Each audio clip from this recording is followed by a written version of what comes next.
중국과 같이 한국을 매도한 측면이 있었는데 이 부분도 최근에는 외인 매도세가 조금 사그라들었거든요. 그 연기금의 수급이 정확하게 코스닥을 팔고 코스피의 저 PBR 섹터를 사고 있거든요. 그 온디바이스 AI의 직접적인 수혜를 얻을 수 있는 이제 비즈니스를 하는 기업들 중에서는 뭐 많이 못 오른 기업들도 굉장히 많거든요. 오픈 AI와 삼성의 연합이 분명히 될 거로 봅니다. 그러면 이 과정에서 제일 수혜주는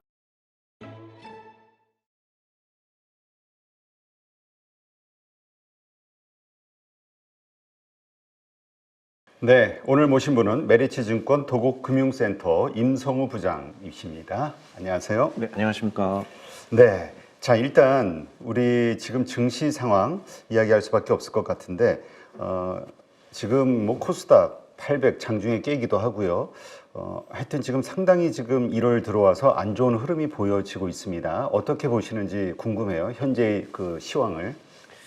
예, 사실 연초에 신경 쓰였던 부분은 이제 두 가지인데 이제 시장의 금리 인하 기대치와 연준이 예상하는 기대 횟수가 좀 괴리가 너무 컸다는 거 그거 하나랑 이제 홍해 물류 사태 저는 이제 그 두 가지가 신경 쓰였었는데 네. 이 두 부분은 사실 지금은 어느 정도는 우려를 좀 덜해도 되는 상황이 된 거라고 보여져요. 근데 그 다음에 생긴 문제는 이제 중국 경제가 계속 안 좋아지면서 외인이 한국을 같이 계속 매도했다는 부분, 그리고 최근 들어서는 이제 정부가 기업 밸류업 프로그램을 이제 예고하면서 저 PBR 관련된 주식들로의 수급 쏠림 뭐 이런 것들이 지금 현재 시장을 좀 옥죄는 요소가 된 것 같습니다.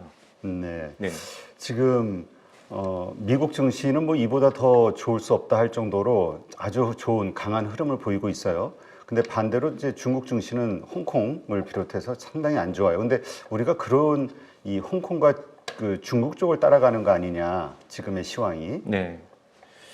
그러니까 이제 한국 하면은 이제 외인들 시각에서는 중국 경제에 따라서 좋으면 같이 좋고 안 좋으면 같이 안 좋은 이런 시각이 계속 있는 것 같은데 사실 아시다시피 작년 12월에 우리나라 수출국 중에 1위 국가가 미국으로 바뀌었잖아요. 20년 만에 중국에서 미국으로 바뀌었는데, 그러니까 결국은 이제 시대가 바뀐 거죠. 우리나라 중국보다는 이제 미국의 강한 경기에 우리나라도 더 좋아질 수가 있는데, 아직은 외인의 시각에서 이제 이머징으로 엮여서 한국이 같이 이제 매물이 나오다 보니까 좀 그 부분은 계속 부담이 좀 되는 것 같습니다.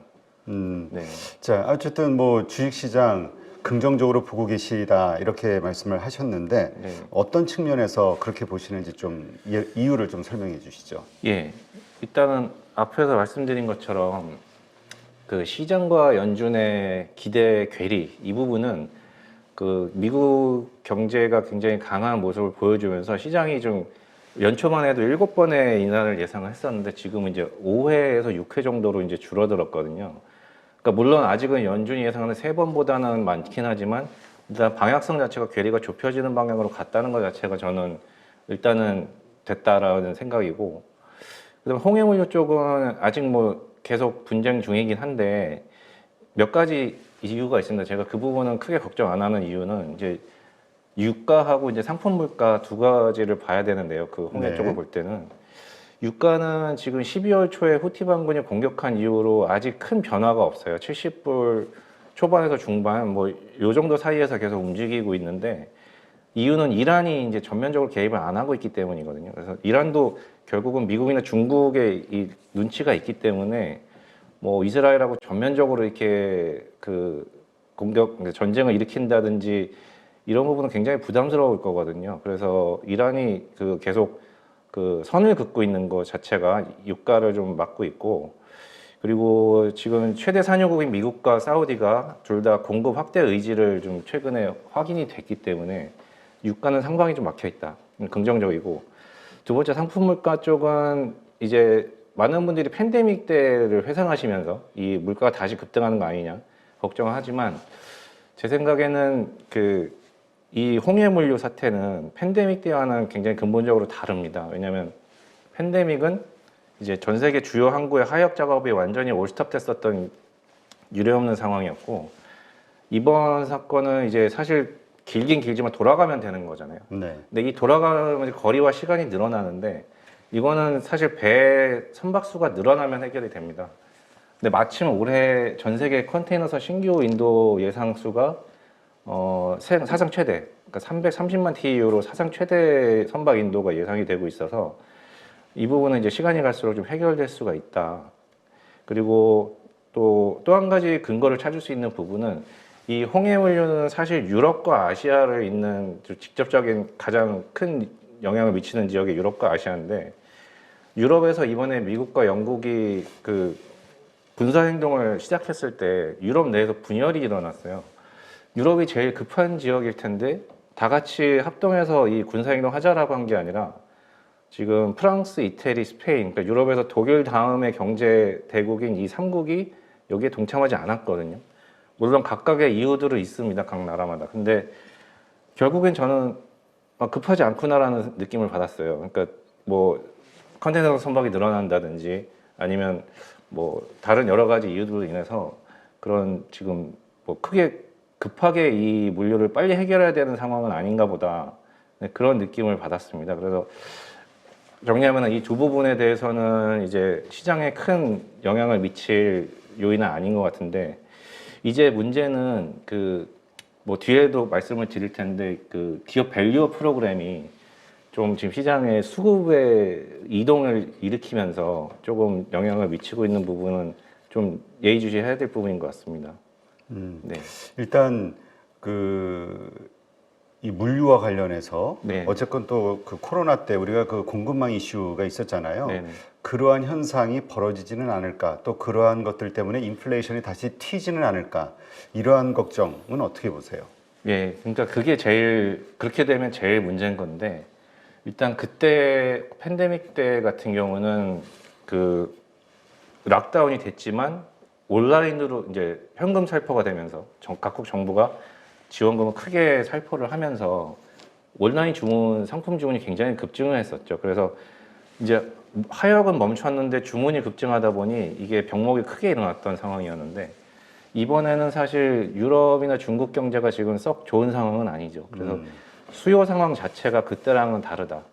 그리고 공급 상황도 컨테이너 선박이 말씀드린 것처럼 이제 좀 늘어나는 상황이라서 이게 뭐 그때처럼 상품 물가 급등으로 연결될 가능성은 저는 좀 제한적으로 생각하고 있습니다.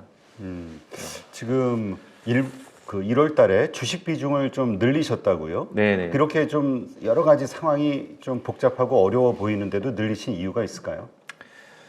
예, 일단 뭐 매크로 단에서 저는 그 지금 제일 이렇게 되면 안 되는 두 가지가 뭐냐면 하나는 물가가 다시 오르면 안 되고 하나는 미국의 경기 침체 우려가 생기면 안 되거든요.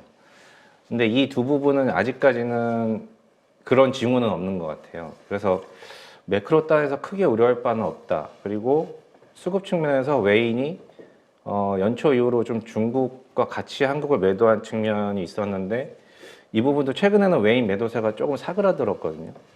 그래서 이 부분도 조금은 이제 괜찮은 것 같은데 그래서 이제 매크로 단의 우려가 없으면 사실 주식은 저는 좀 늘려도 된다는 생각을 1월 중순에 했었고 그래서 늘렸는데 이제 지금에 와서 요즘 시장이 안 좋은 거는 이제 또 말씀드린 국내 내부적인 수급의 이슈가 좀 지금은 크게 작용하는 것 같습니다. 네.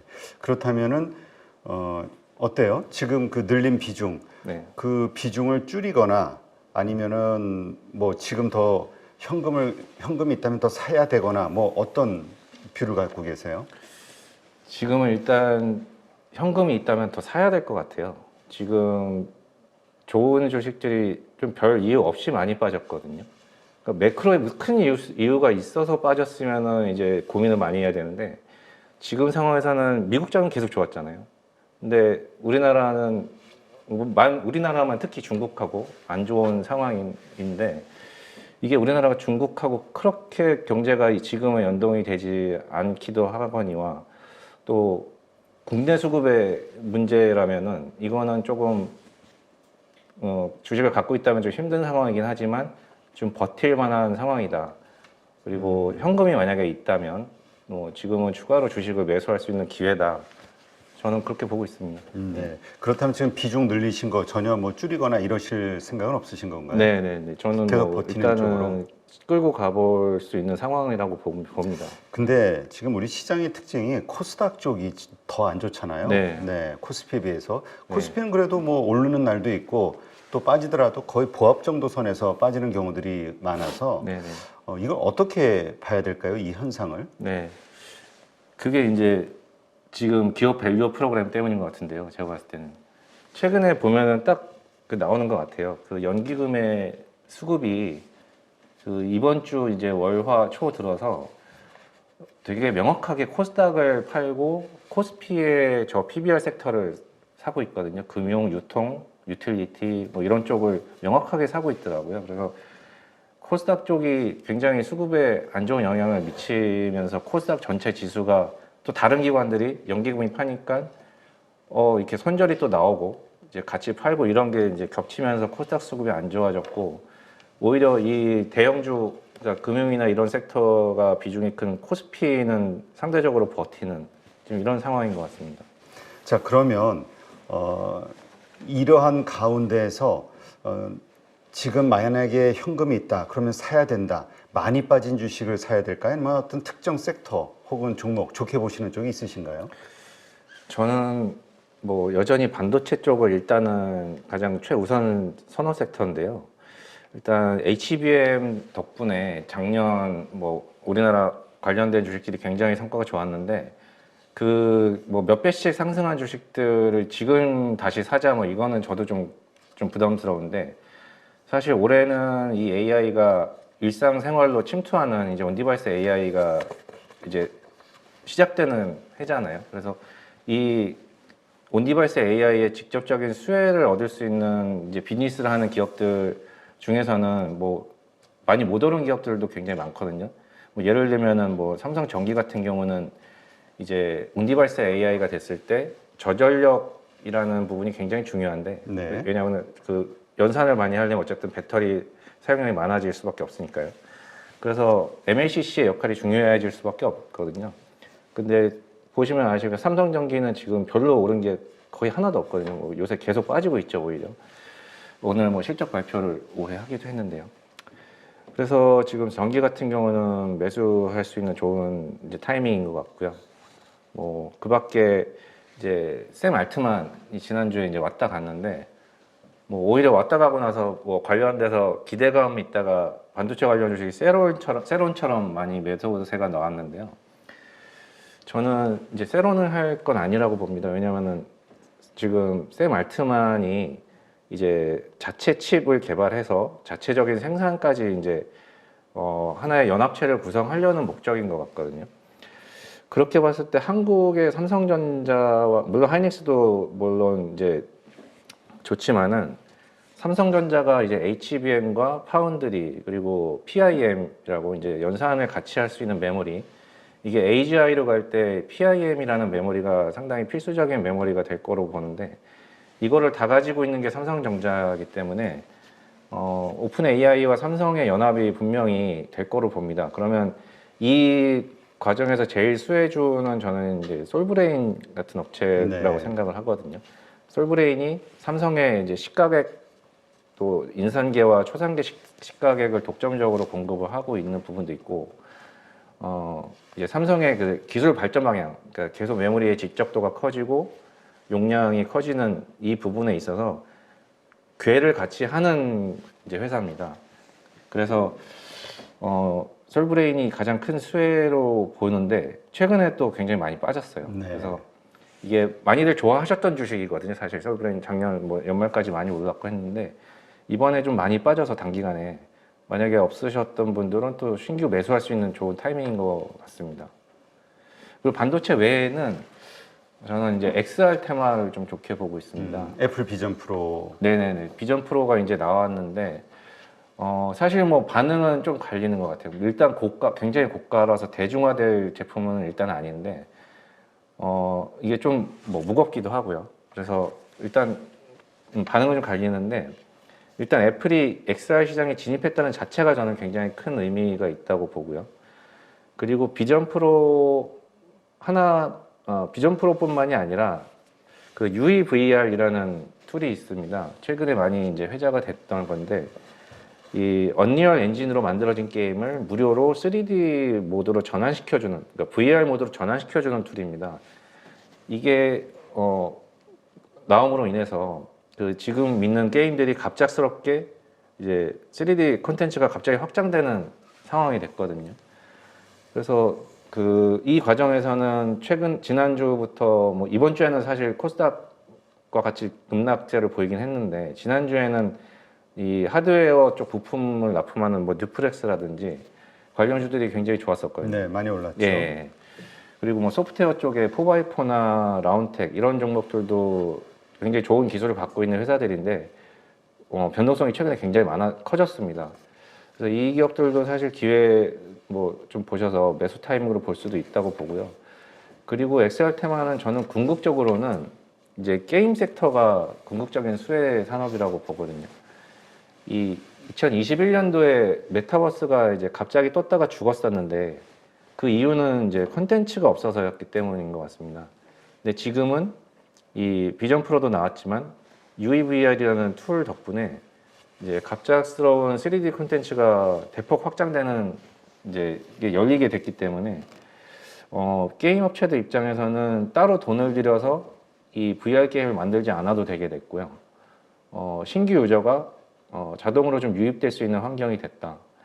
그래서 게임 섹터 좋은데 이제 그 중에서 특히 유저들이 이 XR 게임을 만약에 시작하게 된다면 일단은 슈팅 같은 좀 가벼운 게임부터 할 거예요. 그래서 이제 크래프톤이 좀 먼저 좋을 수 있는데 사실 점점 시간이 갈수록 이 XR 환경 내에서 되게 초현실적이고 또 캐릭터 간의 그 상호작용이 무한하고 또 그 웅장한 세계관을 갖고 있는 MMORPG 게임이 결국은 이 XR 시장에서도 중요한 게임이 될 것 같거든요.